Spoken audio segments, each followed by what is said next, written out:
The crisp autumn air of Petrograd carried a tension you could almost taste on October 24th, 1917.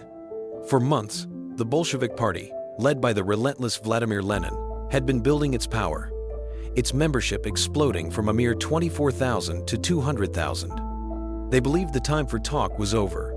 An armed uprising was not just possible, but inevitable. In the early morning hours, a critical move was made. Soldiers loyal to the crumbling provisional government marched on the printing house of the Bolshevik newspaper. They smashed the equipment, seizing thousands of newspapers, trying to silence the call to revolution. It was a spark. By 10 a.m., Bolshevik-aligned soldiers had fought back and retaken the building. The message was clear: they would not be silenced. What followed was a series of sporadic, sharp clashes, Bolshevik Red Guards against military units still loyal to the government. By 5 p.m., a decisive victory. The Bolsheviks seized the Central Telegraph, giving them control over all communications in the city.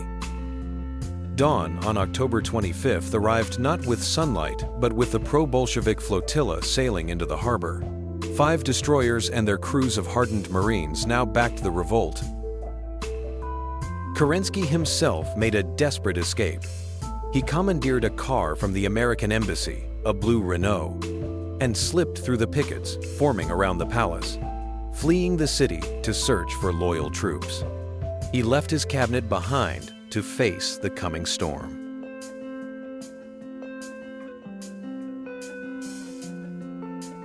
Inside the Winter Palace, 3,000 cadets, officers, and Cossacks prepared for a siege that never truly came. They were surrounded by a force of 40,000.